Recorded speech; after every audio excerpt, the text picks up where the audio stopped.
की तारीख, इसका इतिहास लिखा जाएगा तो मेरा नाम आग को लगते हुए देखकर जान बचाकर भागने वालों में नहीं बल्कि आग बुझाने वालों में लिखा जाएगा। इसलिए मैं ये कोशिश कर रही हूं कि मेरा नाम आग बुझाने वालों। बात को सुभान अल्लाह, बात को जिंदाबाद। आनत के भरोसे पर मुझे उड़ना नहीं आता मगर परवाज करता हूं।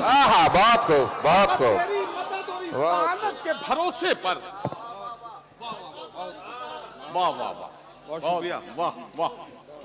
फकत तेरी मदद और इस आनत के भरोसे पर मुझे उड़ना नहीं आता मगर परवाज करता हूं। हजरात गिरामी, ये मुशायरे की महफिल है। एक बात का जिक्र मैंने जानबूझकर नहीं किया था कि यह मुशायरा एक ऐसी अजीमुल मर्तबत शख्सियत के नाम से मंसूब किया गया है जिसने अपने खून की कतरे इस मिट्टी में मिलाकर इस मिट्टी को पाकीज़ा और बहुत पुरवकार बना दिया। शहीद नासिर हुसैन साहब का जिक्र किए बगैर इस महफिल को शुरू करने का तसव्वुर भी नहीं किया जा सकता है। यकीन जानिए हजरात गिरामी, जान लेना बहुत आसान होता है लेकिन अपनी सरजमीन, अपने लोगों और अपनी मिल्ली वकार के लिए अपने खून के कतरे निछावर करके अपनी जान की बाजी लगा देना ये बहुत मुश्किल काम है।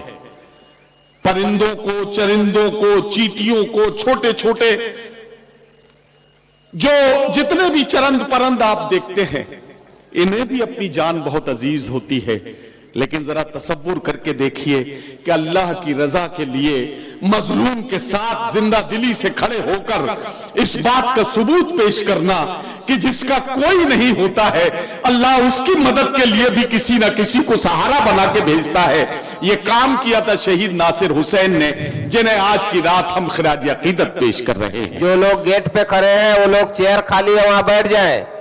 मैं आपसे गुजारिश करता हूं कि मोहतरम शहीद नासिर हुसैन साहब की मग़फ़िरत के लिए हम और आप मिलकर आज की इस खूबसूरत रात के आगाज में ही दुआ करें। और मैं तो एक बात जानता हूं कि शहीदों के बारे में अल्लाह रब्बुल इज्जत का फरमान है कि उनके बारे में हम अपनी इन माथे की आंखों से तो उनके हालात को समझ भी नहीं सकते। और मैं आप सबको एक बात कहना चाहता हूं, जितने भी लोग यहां मौजूद हैं, मेरे जो छोटे छोटे भाई बहन बच्चे जो मौजूद हैं, मैं इन सब की मौजूदगी को सलाम पेश करता हूं। बहुत अच्छा लगा जब मैंने ये यहाँ आकर देखा कि यहाँ के बुजुर्ग जिस कसीर तादाद में मौजूद हैं उसी कसीर तादाद में यहाँ के नौजवान इस मुशायरे के इंतजामात में और इस मुशायरे में जिस तरह से शरीक है। मेरा जी चाहता है कि मैं आपसे एक बार हाथ जोड़कर गुजारिश करूं कि एक बार अपनी बस्ती के लिए और अपनी मोहब्बतों के लिए जोरदार तालियों से हमें यकीन दिलाइए कि आप पूरी तरह से यहां मौजूद हैं। सारी दुनिया के मंजरनामे पर नजर डालें। सारी दुनिया का जो पूरा मंजरनामा है वो आपके सामने है। हिंदुस्तान से लेकर सीरिया तक, सऊदी अरब से लेकर फलस्तीन तक, अमेरिका से लेकर फिजी तक, पूरी दुनिया ग्लोब को घुमा घुमा कर एक एक मुल्क पर नजर डालते जाएं तो आप इस नतीजे पर पहुंचेंगे कि बारूद के ढेर पर बैठी हुई दुनिया, बारूद के ढेर पर बैठी हुई दुनिया शोलों से मोहब्बत का, शोलों से हिफाजत का हुनर पूछ रही है। क्या सच्चाई है। दुनिया में जहां देखे इंसानियत पर जुल्म के पहाड़ तोड़े जा रहे हैं, इंसानियत शर्मसार हो रही है।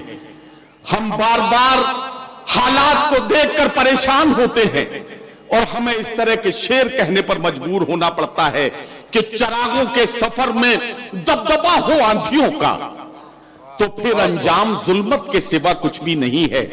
यह दुनिया नफरतों की आखिरी स्टेज में है, इलाज इसका मोहब्बत के सिवा कुछ भी नहीं है।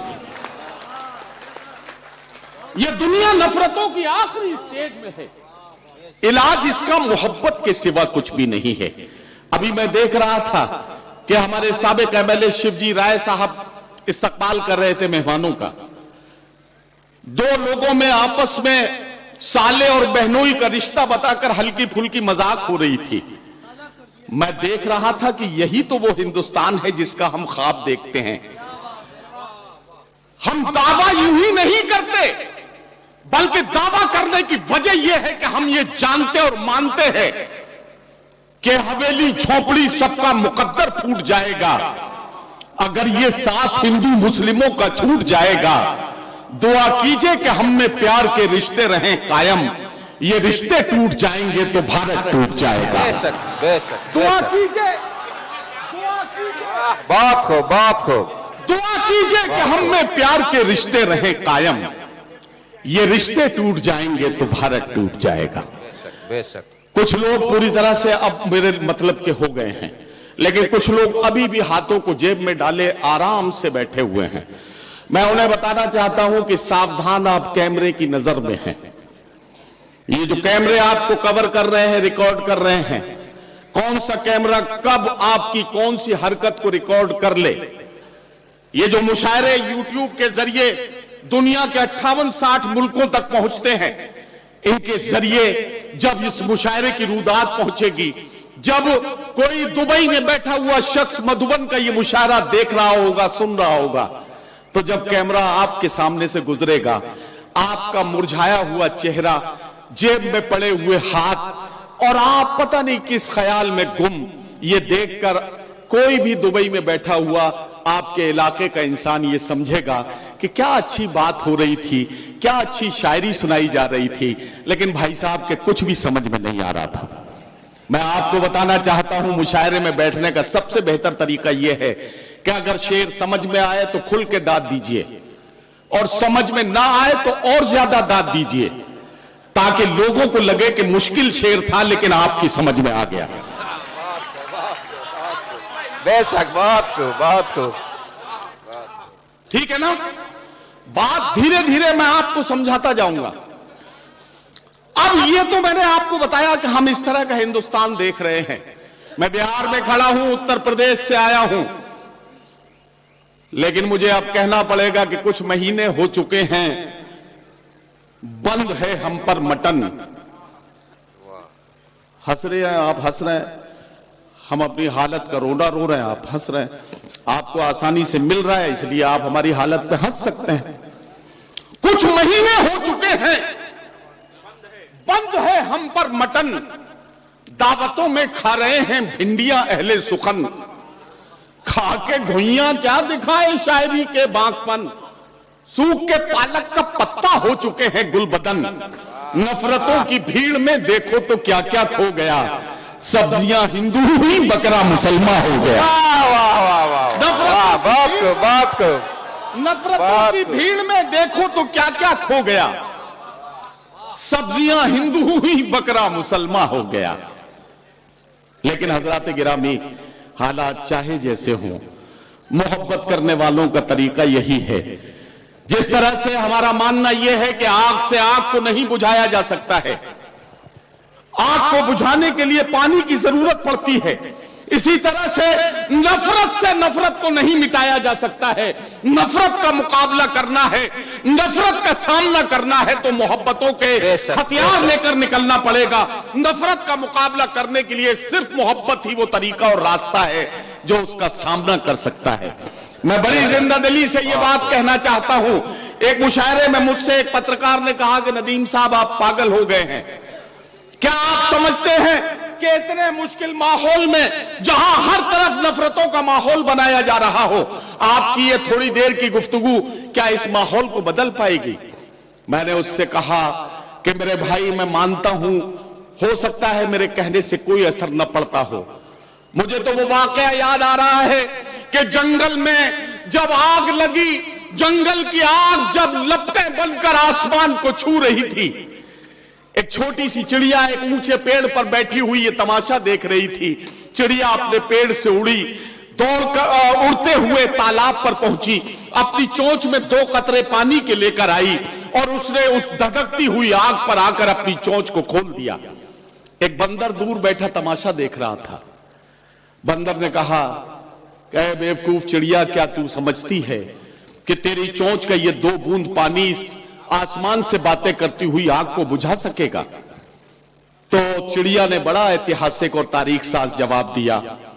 ये जवाब हम सब मोहब्बत करने वालों का जवाब माना जाए।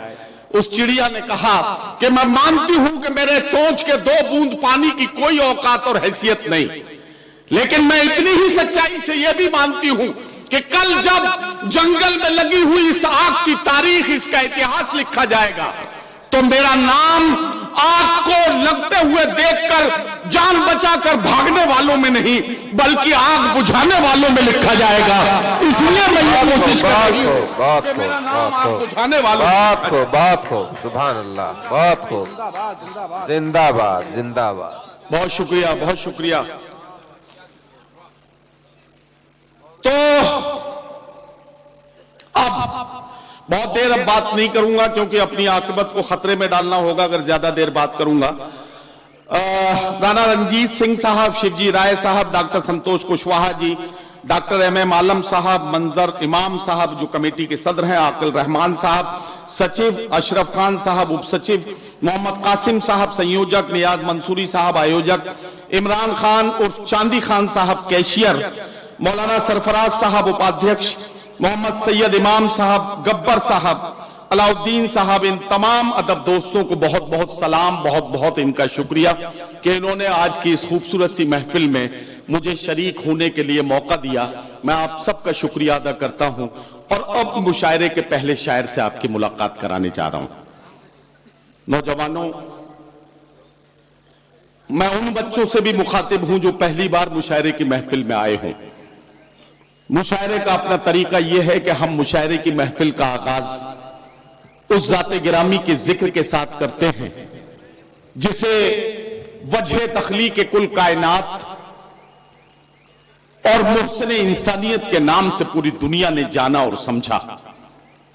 मैं आपसे अर्ज करना चाहता हूं कि अब उस शख्सियत का जिक्र करने का वक्त है जिसने यतीमों के सर पर हाथ फिराया, वो अजीम शख्सियत जिसने बेवाओं को इज्जत दिलाई, वो अजीम शख्सियत जिसने